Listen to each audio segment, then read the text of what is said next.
Train पर भूतिया बच्चों का आतंक। अरे करिश्मा, जल्दी से ट्रेन में चढ़ जा, नहीं तो अंदर हमें सीट नहीं मिलेगी। अरे पिताजी, चिंता क्यों करते हो? हमारे पास हमारे खुद की रिजर्व सीट है। हम अपनी सीट पर से लोगों को उठा देंगे। करिश्मा अपने पिता मनोहर के साथ ट्रेन में चढ़ जाती है। वो ट्रेन जोधपुर से कांचीपुरम जा रही थी। करिश्मा अपने पिता के साथ अपनी सीटों पर बैठ जाती है, जिसके बाद उसके पिता उससे कहते हैं, अरे तेरी पढ़ाई लिखाई का थोड़ा बहुत फायदा तो हो रहा है, कम से कम तुझे इन सब बातों का ज्ञान तो आ गया। अरे हमारे जैसे अनपढ़ लोग तो टिकट कराने के बाद भी पूरे सफर खड़े होकर जाते हैं। अरे पिताजी, जब हमारे पास टिकट है तो हम खड़े होकर क्यों जाएंगे? हमने पैसे दिए हैं, हम अपनी सीट पर बैठकर ही जाएंगे।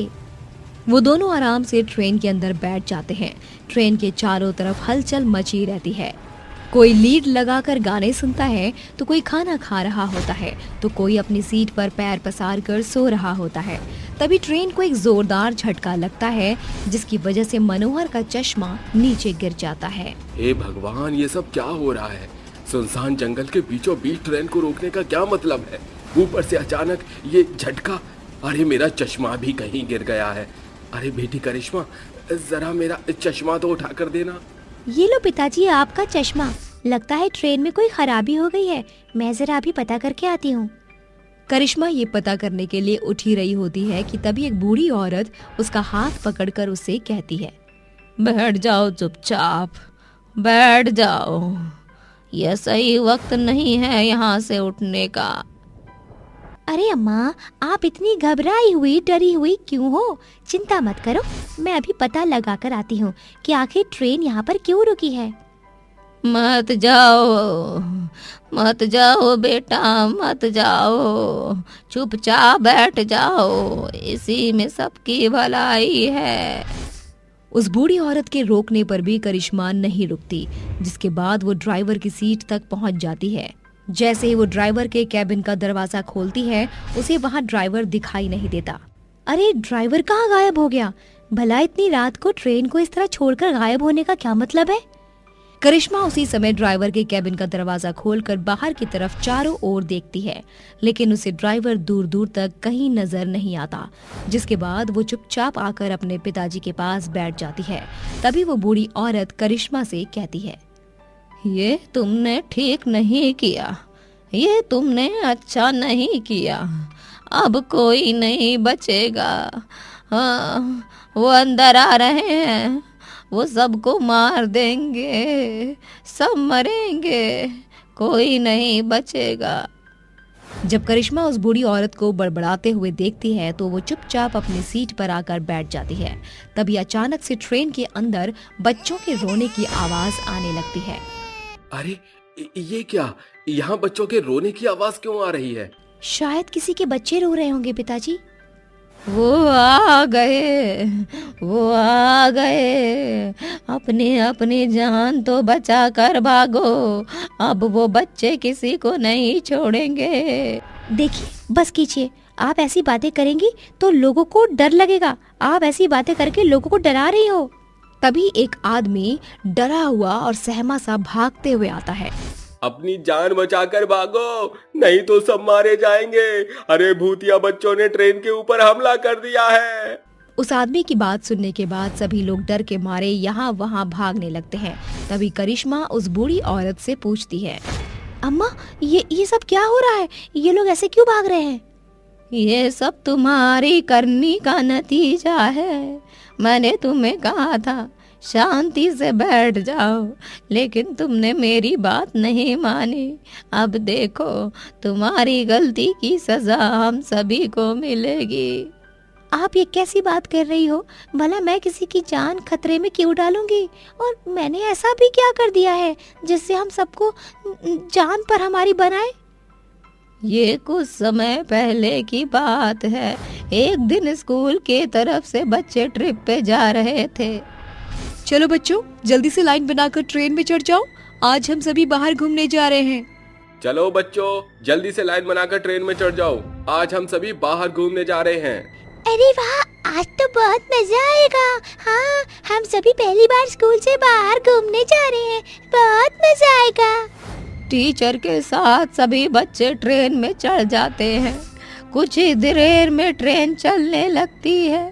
सभी खुशी से बच्चे मारे खुशी के फूले नहीं समा रहे थे, लेकिन उस दिन उस दुर्घटना में उन मासूम बच्चों की जान चली गई।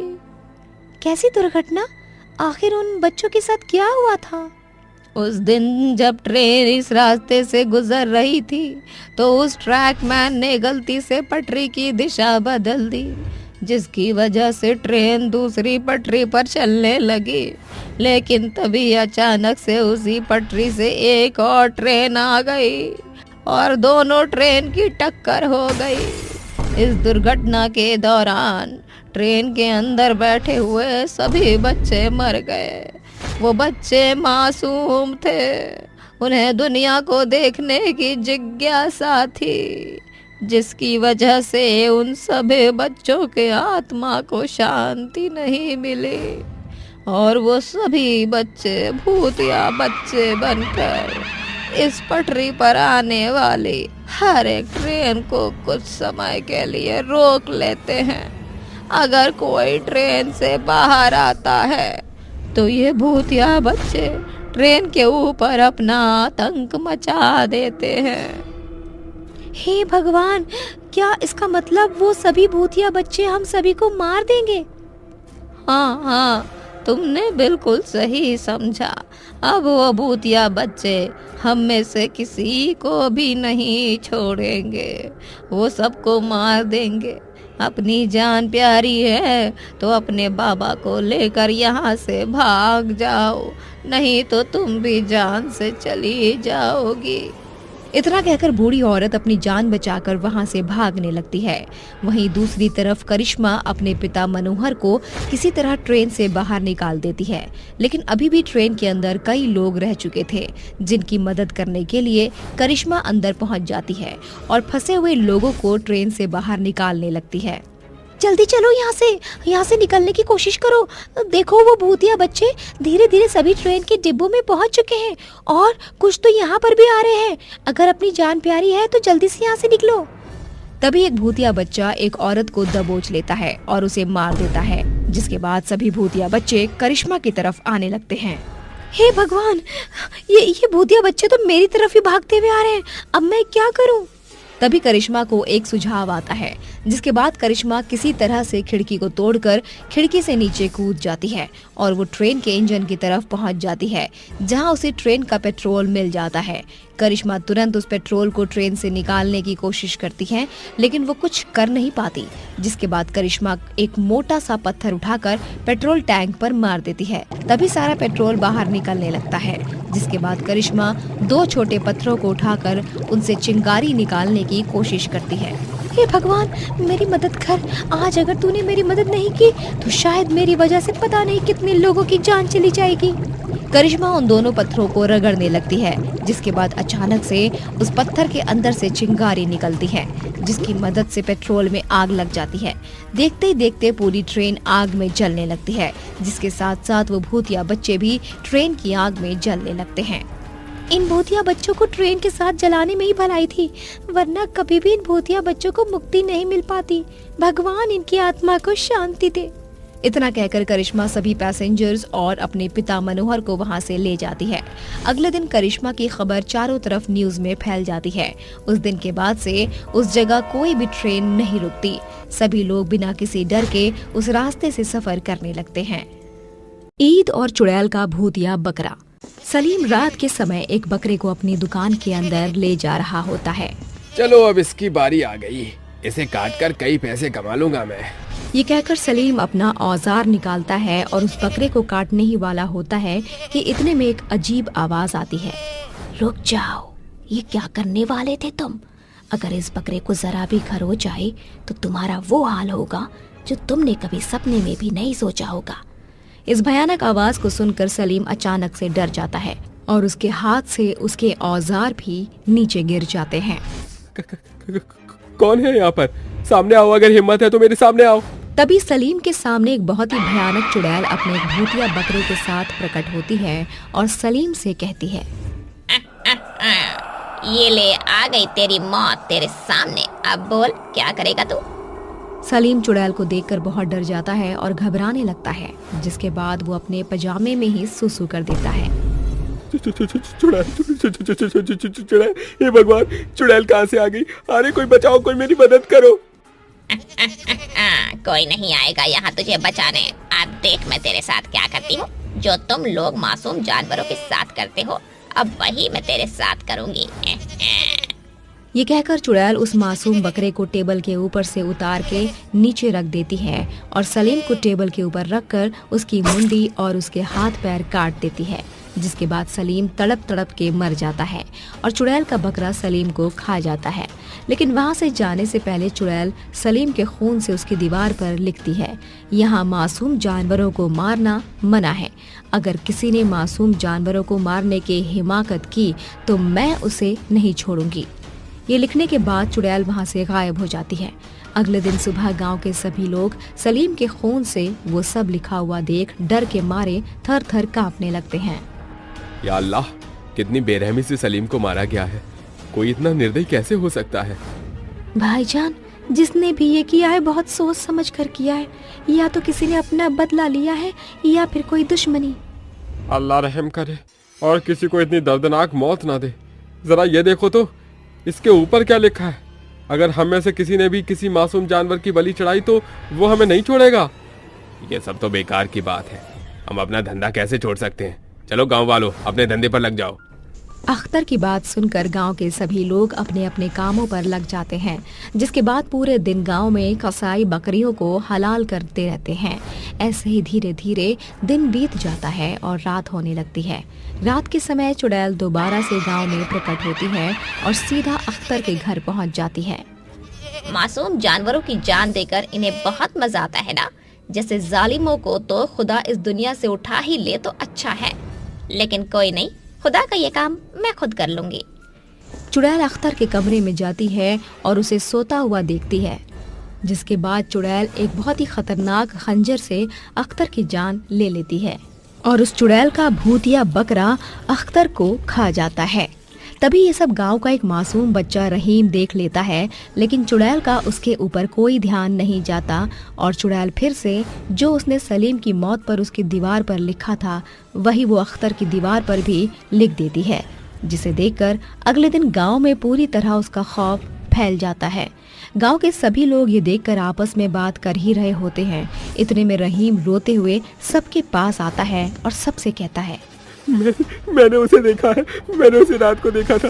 वो कोई इंसान नहीं है, वो तो एक बहुत ही भयानक चुड़ैल है जो हमारे गांव के लोगों को मारती जा रही है।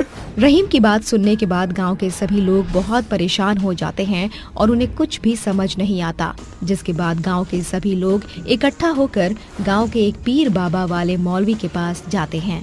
बाबा, हमारी मदद करो, हमारी मदद करो बाबा। हमारे गांव में एक चुड़ैल का साया है और वो हमें बकरे की बलि चढ़ाने से रोक रही है। लेकिन वो ऐसा क्यों कर रही है? क्या तुम लोगों ने किसी को सताया था? बाबा, हम खुदा से डरते हैं, हम किसी को क्यों सताएंगे? मौलवी बाबा गांव वालों की मदद करने के लिए तैयार हो जाते हैं, जिसके बाद मौलवी बाबा अंधेरी रात में गांव पहुंच जाते हैं और चुड़ैल को बुलाने के लिए अपने मन में दुआ पढ़ते हैं, जिससे चुड़ैल तड़पने लगती है और मौलवी के पास अपने भूतिया बकरे के साथ पहुंच जाती है। मौलवी, तूने मुझे यहाँ क्यों बुलाया? अपने मन से ये दुआ पढ़नी बंद कर, मुझे इससे बहुत तकलीफ हो रही है।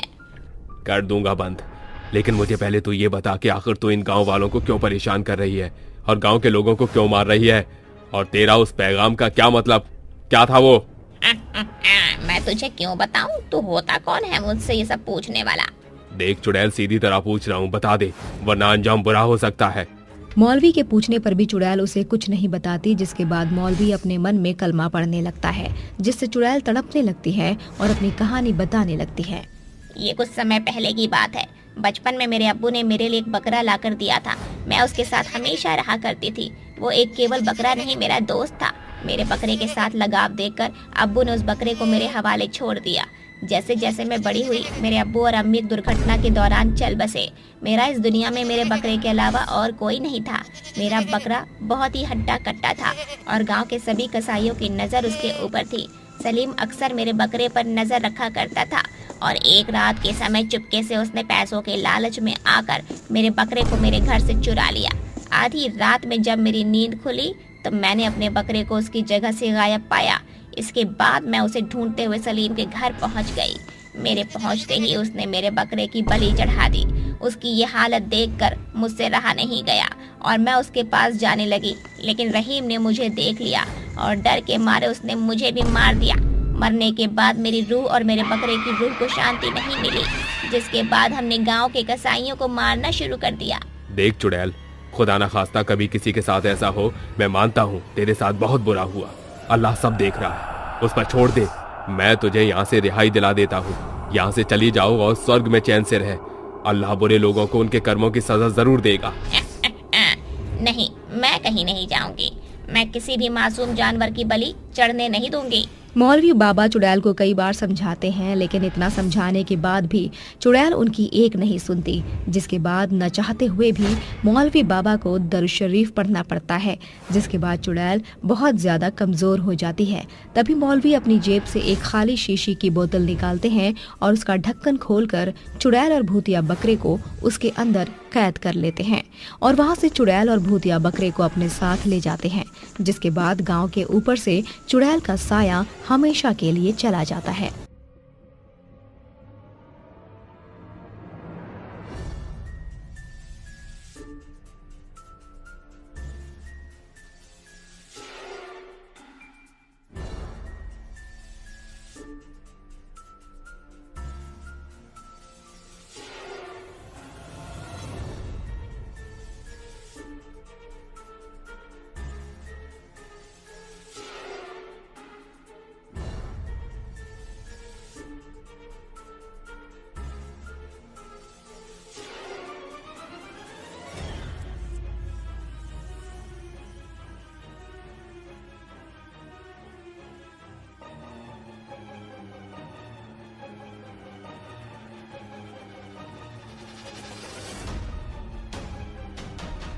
चुड़ैल का दुख। रचना और बबीता सो रहे थे। अचानक रचना को अजीब अजीब आवाजें आती हैं, जिन्हें सुनकर वो रसोई की तरफ चली जाती है और देखती है। कौन है? कौन है यहाँ? अच्छा, लगता है मुझे ऐसे ही आवाज आ रही थी। वैसे ही एक चुड़ैल उसका जोर से गला पकड़कर हवा में उठा देती है और कहती है, आज मैं तुझे जान से मार डालूंगी, कोई नहीं बचा सकता तुझे। छोड़ो मुझे, छोड़ो माँ। ऐसा कहते हुए वो जोर से चिल्लाते हुए उठ जाती है। तभी बबीता उठकर कहती है, बेटा रचना, क्या हुआ? तू ऐसे क्यों चीख रही है? माँ, माँ, वो चुड़ैल मार डालेगी। माँ, वो मार डालेगी, छोड़ेगी नहीं। क्या हुआ? कौन चुड़ैल? नहीं, यहाँ तो सिर्फ मैं हूँ। चुपचाप सो जा। ये कहकर दोनों सो जाते हैं। अगले दिन जब रचना नहाने जाती है तो टब में खून जैसा लाल रंग का पानी भरा था, जिसे देखकर रचना फिर चिल्लाती है और डर कर कमरे में बैठ जाती है। वहीं जब बबीता खाना बनाती है तो उसके हाथ जल जाते हैं। पूजा करती है तो उसके पल्लू में आग लग जाती है। तभी वो चिल्लाती है, अरे राम, मर गई मैं। अरे कोई बुझाओ आग को, वरना मैं जल जाऊंगी। रचना, रचना बेटा जल्दी आ, कहीं आग मुझे राख न बना दे। भागती हुई रचना पानी लाकर पल्लू पर डाल देती है, जिससे आग बुझ जाती है और वो कहती है, माँ, आप ठीक तो हो ना? हाँ हाँ, मैं ठीक हूँ। अच्छा हुआ तूने मुझे बचा लिया, वरना मैं दूसरी बार भी जल जाती। माँ, मेरे साथ भी यही सब हो रहा है। कभी मुझे चुड़ैल की सपने आते हैं तो कभी टब में मुझे खून दिखता है। पता नहीं क्यों ये सब हो रहा है। हाँ, कुछ तो गलत हो रहा है। दोनों खाना खा रहे थे कि अचानक से चुड़ैल आती है और कहती है, मुझे मारकर बहुत सुकून से खाना खा रही हो ना? आओ, तुम दोनों को आज मैं ही खाना खिला देती हूँ। माँ, माँ, चुड़ैल, मैंने कहा था ना ये हमें मार डालेगी। देखो आ गई। चुड़ैल, चुड़ैल भागो, भागो यहाँ से। जैसे ही दोनों कुर्सी से उठती हैं, चुड़ैल अपने जादू से दोनों को कुर्सी से बांध देती है। फिर जबरदस्ती खाना खिलाने लगती है। खाओ, ठोसो। चैन की जिंदगी चाहिए थी ना, अमीरों वाली। देखो अब तुम्हारी जिंदगी के आखिरी दिन को कैसे मैं नर्क बना देती हूँ। छोड़ दो, छोड़ दो, हमें जाने दो। पायल, पायल बहू, हमें माफ कर दे। हमने तेरे साथ बहुत गलत किया, हमें छोड़ दे। ना ना, अब देखो मैं तुम्हारे साथ क्या क्या करती हूँ। अपने पति का बदला भी तो मुझे तुम दोनों से लेना है, इसीलिए अब तुम्हारी माफी मेरे किसी काम की नहीं है। गुस्से में चुड़ैल घर की सारी चीजों की तोड़ फोड़ करने लगती है, मानो जैसे घर में एक बवंडर के साथ घर की हर चीज को उड़ाने लगती है। ये सब देखकर गांव के लोग इसे देखते हैं तो कुछ घर के अंदर आ जाते हैं और कहते हैं, अरे बाप रे बाप, ये तूफान कैसा, तुम ये क्या कर रही हो? वो दोनों मर जाएंगे, छोड़ दो उन्हें। छोड़ दो? ऐसे कैसे छोड़ दो? आप जानते भी हैं इन्होंने मेरे साथ क्या क्या किया है। भला ऐसा क्या किया था इन्होंने तुम्हारे साथ? ये पूछिए क्या क्या नहीं किया इन्होंने मेरे साथ। मैं इनके बेटे कपिल की पत्नी पायल हूँ। 1 साल पहले मैं उनके साथ शादी करके इस घर में आई। माँ जी और उनकी बेटी रचना को मैं अच्छी नहीं लगी। उन्होंने मुझसे शादी करने पर आपत्ति जताई। अरे ये क्या कपिल बेटा, मुझे तुझसे ये उम्मीद नहीं थी। मुझसे बिना पूछे तो शादी करके किसी भी लड़की को ले आएगा क्या? हाँ भाई, मेरे सारे अरमान ही तोड़ दिए और आप ये कैसी गवार सी लड़की घर में लेके आए हैं। मुझे नहीं लगता ये 5वीं भी पास होगी। बहुत हो गया रचना, देखो ऐसे मत बोलो। वो जैसी भी है बहुत अच्छी है, बिल्कुल सर्वगुण संपन्न है, सबका बहुत ख्याल रखेगी। क्यों, है ना पायल? हाँ कपिल जी, मैं सबका बहुत ख्याल रखूंगी। पर कपिल ये तूने ठीक। माँ जाने दो, कोई बात नहीं, अब तो शादी हो गई है। देखना हम चारों कितना खुश रहेंगे। ना चाहते हुए भी बबीता उसकी आरती उतारकर घर में ले आती है। दोनों पायल के हाथ का बना जायकेदार नाश्ता खा रही थी, तभी बबीता कहती है, रचना ये सब क्या कहा तूने? मुझे कुछ बोलने क्यों नहीं दिया? माँ जो हो गया होने दो। कौन सा कपिल भाई आपका असली बेटा है? ये किसी से भी शादी करे, हमें क्या? आपको और मुझे तो उसकी प्रॉपर्टी से मतलब है ना? पहले हम सिर्फ उसे ही हटाना चाहते थे, लेकिन अब इस लड़की को भी किसी तरीके से हटा देंगे। Don't worry. अरे हाँ, ये तो मैंने सोचा ही नहीं। मुझे क्या फर्क पड़ता है, मुझे तो बस पैसा प्रॉपर्टी चाहिए। हाँ माँ। अरे भाभी जरा और पकौड़े लाओ ना, एकदम करारे करके हरी चटनी के साथ। ये लीजिए माँ जी। दीदी दोनों खाइए, बताइए ना कैसा बना है। बहुत बढ़िया बहू, बहुत अच्छा। मेरी ना कमर दर्द कर रही है, तो तू जरा कमर दबा दे। और भाभी मेरी अलमारी के सारे कपड़े खराब हो गए हैं, तो आप वो भी कर दो। कोई नहीं दीदी, मैं कर दूंगी। और माँ जी मैं आपकी कमर भी दबा दूंगी। ये बोलकर पायल पहले अपनी सास को बाम लगाकर कमर दबाती है, फिर रचना की अलमारी ठीक करती है। वक्त बीतता है, अब घर का सारा काम पायल ही करती थी। दोनों का बर्ताव चेंज होने लगा था। कभी कभी तो कपड़े सही से न धोने पर रचना पायल को चांटा तक मार दिया करती थी, तो कभी गर्म पानी न देने पर बबीता उसका हाथ जला दिया करती थी। एक दिन दोनों प्रॉपर्टी के बारे में बात कर रही थी। माँ अच्छे अच्छे बनने का नाटक कब तक करना पड़ेगा? कब जायदाद हम दोनों की नाम होगी? बस बेटा, अब और इंतजार नहीं करना। आज ही अपने सौतेले बेटे का एक्सीडेंट करा देती हूँ मैं, फिर वो घर भी कब्जे में, इसकी बीवी भी तो हमारे कब्जे में हो जाएगी। उसके बाद उसे घर से निकाल देंगे।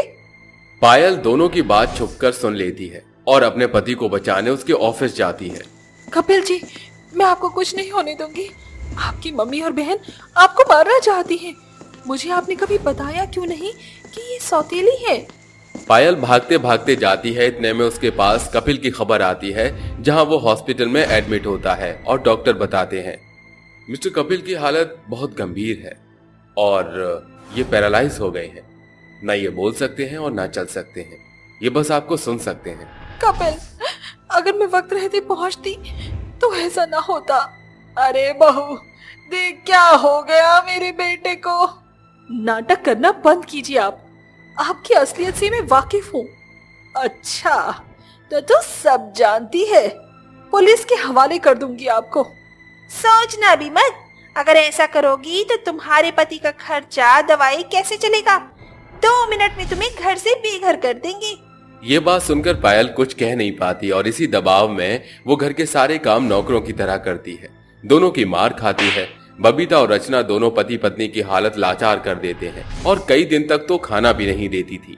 इसी बीच बबीता कपिल के अंगूठे का छाप प्रॉपर्टी पेपर्स पर ले लेती है और तकिए से मुंह दबाकर मार डालती है।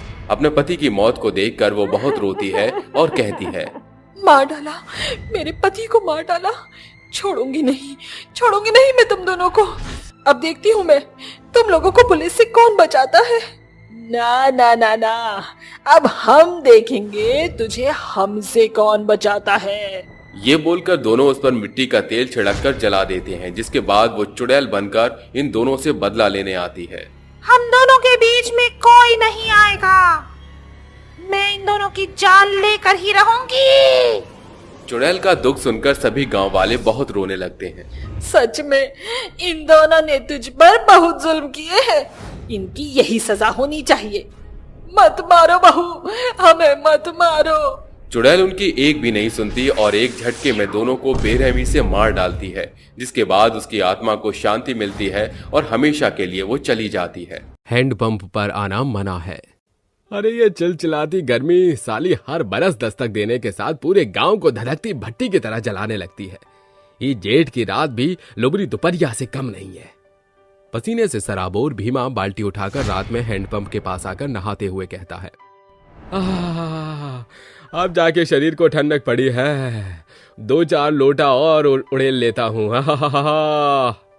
भीमा पुनः हैंडपंप चलाने लगता है। तभी एक दोहरी आवाज उसके कानों में पड़ती है, चले जाओ, हैंडपंप पर आना मना है। आवाज सुनकर वो हैंडपंप चलाना रोक कर कहता है, अरे कहीं मेरे कान तो नहीं बज रहे हैं, ऐसा लगा जैसे कोई बुदबुद आया हो। रात का मंजर है, आकाश के परिंदे की शोर होगी। अचानक उसकी नजर बाल्टी में भरे खून पर पड़ती है, जिसे देखकर वो कहता है, खून? अरे कहीं हैंडपंप पर किसी चुड़ैल का साया तो नहीं? भूतिया हैंडपंप अपने आप चलने लगता है और उसके अंदर से एक बड़ी भयानक चुड़ैल अपनी बच्ची के साथ बाहर निकलकर कहती है, कहा था ना हैंडपंप पर आना मना है, अब तुझे मरना होगा। चुड़ैल को देखकर भीमा की चीख निकल जाती है और वो कहता है, चुड़ैल, अरे कोई बचाओ, अरे गांव वालों नींद से जागो, हैंडपंप पर चुड़ैल ने कब्जा कर लिया है। कोई नहीं आएगा तुझे हमसे बचाने। दोनों चुड़ैलें उसको घेर कर तेजी से उसकी तरफ बढ़ने लगती हैं। भीमा कब कपाते हुए पीछे खिसक कर कहता है, हे गंगा मैया, इन चुड़ैलों से मेरी जान बचा लो। तुझे हम चुड़ैल से ना कोई इंसान बचा सकेगा, ना ही कोई भगवान।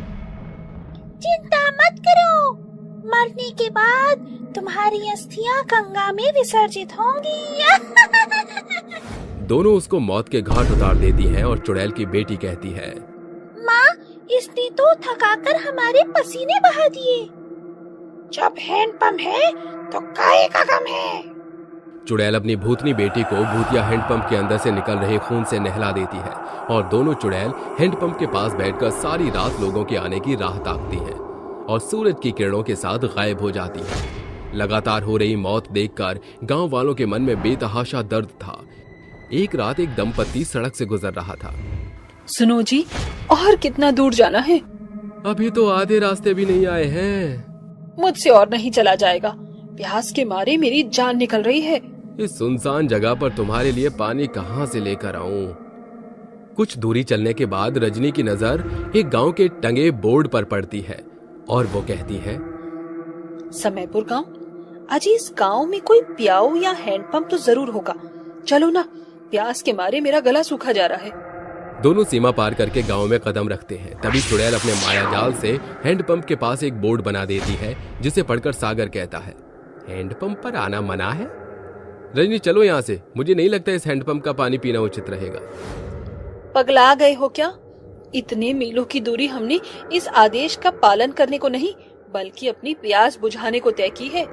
दोनों हैंडपंप से पानी पीकर गहरी सांस भरते हैं।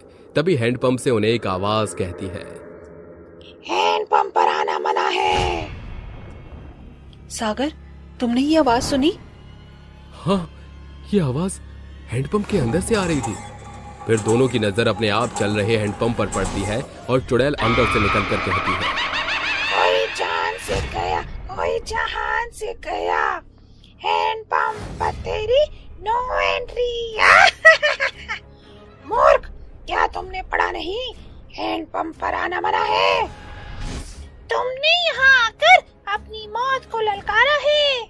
हमने इस हैंडपंप से 2 घूंट पानी ही तो पिया है। यही तुम्हारा कसूर है कि तुमने हमारे हैंडपंप का पानी बिना हमारी इजाजत के पिया। माफ कर दो, गलती हो गई। गलती की सजा माफी नहीं, मौत है। चुड़ैल की टोली सागर की आंखों के सामने रजनी को बेरहमी से मार देती है और चुड़ैल कहती है, अब तेरा क्या होगा कालिया? माँ, इसका शिकार मैं करूंगी। मैं इसकी आंखें निकालकर गोटियां खेलूंगी। मुझे बल से नहीं बुद्धि से काम लेना होगा। सागर फुर्ती के साथ गांव के एक दरवाजे के आगे जा गिरता है। अचानक दरवाजे से एक हाथ बाहर निकलता है और सागर को अंदर खींच लेता है। सागर गहरी सांस भरकर कहता है, बाल बाल बच गया। फिक्र मत करो तुम, यहाँ महफूज हो। ये चुड़ैल हैंडपंप की रेखा को पार नहीं करती। मतलब कि आप सभी जानते हैं कि गांव पर चुड़ैल का खौफ मंडरा रहा है। मैं सिर्फ इतना जानता हूँ कि रात के समय हैंडपंप पर जाना मना है। वो चुड़ैल कौन है ये हम में से कोई नहीं जानता, क्योंकि किसी में इतनी हिम्मत नहीं जो उनको सामने से देख सके। एक ऐसी दर्दनाक घटना हुई थी जो हैंडपंप से जुड़ी हुई है। समयपुर गांव में रहने वाली निर्जला पति की मृत्यु के बाद अपनी बेटी नीरा के साथ रहती। वो रईसों के घरों में झाड़ू पोछा करके गुजारा करती थी, पर अचानक वो इस कदर बीमार पड़ी कि उसने बिस्तर पकड़ लिया और उसके पूरे शरीर पर चकत्ते पड़ गए। एक दिन वो अपनी बेटी के साथ हैंडपंप पर पानी भर रही थी, तभी कादम्बरी कहती है, तो सत्यानाश हो। अरे क्या अपनी कोढ़ की बीमारी हम सबको लगा कर ही रहेगी? काकी, मेरी माँ को कोढ़ नहीं है। ये माँ बेटी हैंडपंप में छुआछूत फैलाकर हमें भी कोढ़ की बीमारी लगाएंगे। हैंडपंप के पास लगी भीड़ को देखकर गांव से गुजर रहे मुखिया वहां आकर कहते हैं, अरे हैंडपंप से अमृत बरस रहा है क्या, जो सबने एक साथ यहाँ जमावाड़ा लगा रखा है? मुखिया जी, आप तो जानते हैं पूरे गांव में जलापूर्ति के लिए सिर्फ एक ही हैंडपंप है। इसके पूरे शरीर पर सफेद चकत्ते पड़े हुए हैं। इसे गंभीर रोग है। ये तो कोढ़ की बीमारी लगती है। गांव वालों, इन दोनों माँ बेटी को इसी वक्त गांव की सीमा से बाहर फेंक दो। खबरदार जो आज के बाद इस हैंडपंप के पास नजर आई तो। मुखिया जी, अपने गांव घर को छोड़कर इस कड़कती गर्मी में हम कहाँ जाएंगे? कहीं भी जाकर मरो। दोनों रोते बिलखते हुए गांव के बाहर ही एक झोपड़ी डालकर रहने लगती हैं, पर दोनों पानी के अभाव और गर्मी से बेहाल हो जाती हैं। अचानक बीमार नीरा कहती है, माँ, मुझे बहुत तेज की प्यास लगी है। भगवान, मैं अपनी बच्ची को कहाँ से पानी लाकर दूं? यहाँ तो कोई नदी, नहर, तालाब भी नहीं। निर्जला गांव में घुसकर हैंडपंप से पानी भरने की कोशिश करती है। तभी जालिम मुखिया उसका हाथ मरोड़ कर कहता है, तेरी मजाल कैसे हुई अपने महारोग भरे हाथ से हैंडपंप छूने की? मुखिया जी, मेरी बेटी प्यास के मारे तड़प रही है। अगर उसको पानी नहीं मिला तो वो मर जाएगी। मरती है तो मर जा, भाग यहाँ से। प्यास के कारण निर्जला की बेटी दम तोड़ देती है। ये सदमा निर्जला बर्दाश्त नहीं कर पाती और वो जान दे देती है। फिर दोनों मरकर चुड़ैल बनकर हैंडपंप पर कब्जा कर लेते हैं। हैंडपंप की चुड़ैल वही दोनों हैं। अब पश्चाताप ही चुड़ैल के कहर से इस गांव को अब बचा सकता है। आधी रात सभी गांव वाले इकट्ठे होकर हैंडपंप के पास आकर उन्हें पुकारते हैं। मैं जानता हूं कि तुम यही हो निर्जला, बाहर आओ। चुड़ैल बाहर आकर खड़ी हो जाती है और कहती है, आ गया तो? सालों से हम तेरा इंतजार कर रही थी। अब तुझे मारकर हम दोनों मुक्त हो जाएंगे। हमें माफ कर दो निर्जला। मैं तुमसे वादा करता हूँ कि तुम्हारे साथ हुआ वो भविष्य में फिर कभी नहीं दोहराया जाएगा। तुम्हारे इसी पश्चाताप के लिए आज तक हम भटक रही थी। अब हम चैन से मुक्त हो सकती हैं। गांव वालों के पश्चाताप को देखकर दोनों चुड़ैल हमेशा हमेशा के लिए हैंडपंप छोड़कर चली जाती हैं। शमशान घाट में चुड़ैल। आज मलखा गांव में दुख का माहौल था। चारों ओर रोना पीटना लगा हुआ था। तभी मोहन छाती पीटते हुए कहता है, हाय हाय हाय हाय, अरे सरला, तू हमको काहे तरह छोड़ गई री? अरे तोहरे बिना हम कैसन जिए? ये देखकर मनोज ताने मारते हुए कहता है, जब तक सरला भौजाई जिंदा थी उसकी कदर नहीं थी इस ससुर के नाती को, और आज जब बेचारी निपट गई तो मगरमच्छ के जैसे मोटे मोटे टेसुए बाहर आए। अचानक एक विचित्र औरत जिसके मैले खुले बाल, गंदा शरीर, काली साड़ी पहनी हुई शव के पास आकर कहती है, अगर मुर्दे के मातम का कार्यक्रम समाप्त हो गया हो तो शव को शमशान घाट में ले आइए। तब तक मैं क्रियाक्रम का प्रबंध करती हूँ। वो औरत कुछ दूर चलकर अचानक गायब हो जाती है और शमशान घाट में प्रकट होकर अपने हाथों को घुमाकर तूफानी रफ्तार से दाह संस्कार की सभी चीजों का प्रबंध करती है। तभी शमशान घाट के दरवाजे से अंदर आवाज आती है, राम नाम सत्य है, राम नाम सत्य है। लाश को चिता पर लेटा दो और इस मटके को लेकर लाश के 7 चक्कर काटकर इसे जमीन पर गिराना है। 7 जन्म साथ निभाने का कसम खाकर आधी उम्र में ही रिटायर हो गई। अरे मोहन भाई, संभालो खुद को, तुम्हारे गला फाड़े से भौजाई चिता पर से उठ नहीं जाएगी। अंतिम संस्कार होने के बाद मोहन कहता है, ये किया करम की भेंट। मोहन उस औरत को कुछ पैसे और अनाज देता है और वो औरत कहती है, शुक्रिया, सूर्यास्त होने को है। अब आप सभी को शमशान घाट से विदा लेना होगा। और तुम? मेरे लिए तो ये शमशान घाट ही मेरा घर है। सभी के जाने के साथ शमशान घाट में घना सन्नाटा छा जाता है और अंधेरा होने के साथ वो अजीब दिखने वाली औरत एक भयानक चुड़ैल बनकर जल रही चिता को देखकर कहती है, बस इसी तरह रोजाना गांव से एक बोझ घटता रहे तो मेरा काम भी होता रहेगा। शमशान घाट के निवासियों, ये रात तुम्हारी है। इस वक्त तुम आजाद हो, बाहर आओ। शमशान घाट की चिताओं की राख से कंकाल उठकर हवा में हाथ लहराकर नाचते हुए कहते हैं, जय मुटुक सीता हैया हो, हैया हो, जय मुटुक सीता हैया हो, हैया हो। शमशान घाट के मुर्दों, इतनी भी क्या खलबली मचा रहे हो? मुझे इस वक्त बाहर जाना है। मेरे पीछे से तुम शमशान घाट का ख्याल रखना। ओ हुक्म मेरे आका। चुड़ैल पैसे और अनाज को गांव के एक चौखट पर रखकर दरवाजा खटखटाकर गायब हो जाती है।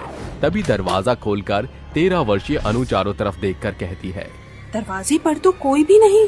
अचानक उसकी नजर नीचे रखे सामान और पैसे पर पड़ती है, जिसे उठाकर वो कहती है, इतनी रात में इतना सब कुछ कौन छोड़ गया है? घर के फटे पुराने बिछौने पर मरियल अवस्था में लेटा हुआ अनिल अंदर से करहाते हुए कहता है, इतनी रात में दरवाजे पर कौन है अनु बिटिया? कोई भी नहीं बाबा। अनु चावल दाल से खिचड़ी पकाकर अपने बीमार पिता को खिलाकर कहती है, पता नहीं वो भला इंसान कौन था जिसने दरवाजे पर सामान रखा था। अनु की आंखों में आंसू की बौछार बहने लगी थी। तभी उसकी नजर खिड़की पर खड़ी औरत पर पड़ती है और वो कहती है, कौन हो तुम? मुझे अपना शुभ चिंतक समझो। ये बोलकर वो औरत गायब होकर शमशान घाट में चुड़ैल बनकर प्रकट होती है और पूरी रात शमशान घाट को साफ सुथरा करती है और भोर होते चुड़ैल औरत में बदलकर गांव में चल रहे एक शोक सभा में आकर कहती है, जल्दी से लाश को शमशान घाट ले चलिए। आज मुझे और भी कई लोगों की चिताएं जलानी है। अरे गोलुआ के पापा, हमको भी अपने साथ ले चलो। लिट्टी चोखा खाना कितना पसंद था। बिना लिट्टी चोखा खाए चल बसे, आए हाय।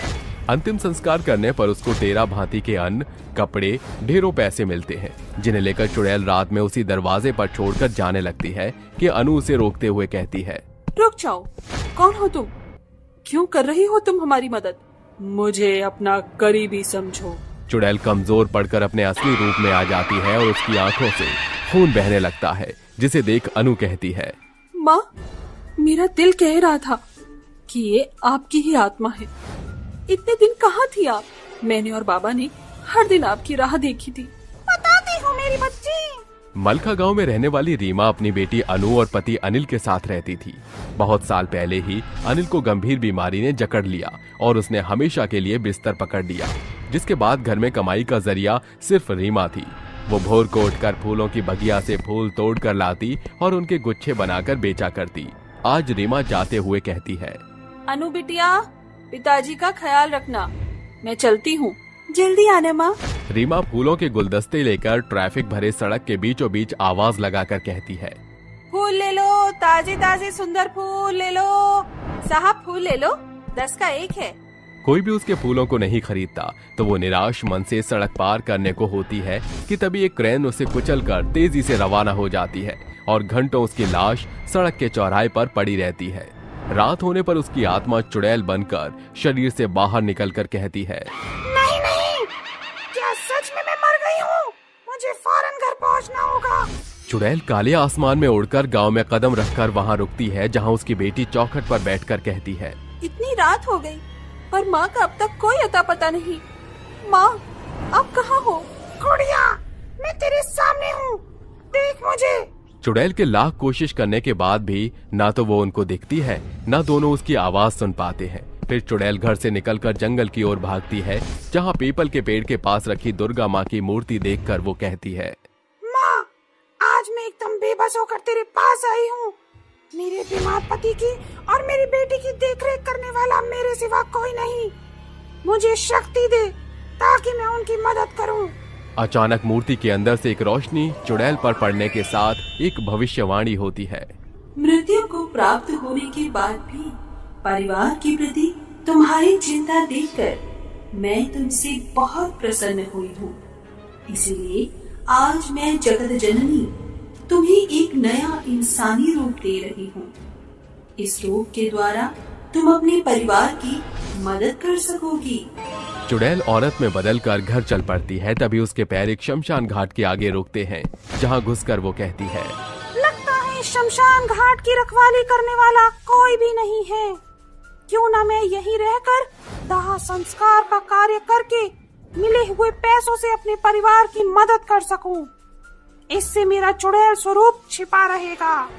उस दिन के बाद से चुड़ैल शमशान घाट में रहने लगी और लोगों के दाह संस्कार का काम करने लगी थी। शमशान घाट में रहने वाली चुड़ैल की सच्चाई सुनकर भंवरी दबे पांव वहां से बाहर निकलकर तमाम गांव के लोगों को ये खबर पहुंचाती है। सभी जन मशाल हथियार लेकर चुड़ैल को ललकारते हुए कहते हैं, मुझे तो अपनी आंखों पर भरोसा ही नहीं हो रहा। इससे पहले कि ये चुड़ैल हम सभी को मारकर हमारी भी चिताएं जला दे, हम यहीं इसको स्वाहा कर देते हैं। रुक जाओ, मैं तुम्हें भला क्यों नुकसान पहुंचाऊंगी? मैं सिर्फ अपने परिवार के मुंह में यहाँ लौटी हूँ। अरे चुड़ैल किसी की सगी नहीं होती, इसकी चालबाजी में मत आना, ये हमारे लिए घातक है। अगर मैं घात करना चाहती तो कब का तुम सबको मार चुकी होती। मुझे इस गांव में रहने दो। मैं वादा करती हूँ कि मैं किसी को रत्ती भर का भी नुकसान नहीं पहुँचाऊंगी। हम एक ही शर्त पर तुम्हें यहाँ रहने की इजाजत देंगे। तुम्हें इस गांव के बाहर उसी शमशान में रहना होगा। मुझे मंजूर है। इससे ये दोनों मेरी नजरों के सामने तो रहेंगे और मैं इनकी मदद भी कर सकूंगी। इस घटना के बाद से चुड़ैल शमशान घाट में रहकर अपनी पारिवारिक जिम्मेदारी और मुर्दों का दाह संस्कार दोनों जिम्मेदारी संभालने लगती है और सांझ होने के बाद कोई भी शमशान घाट के पास नहीं भटकता।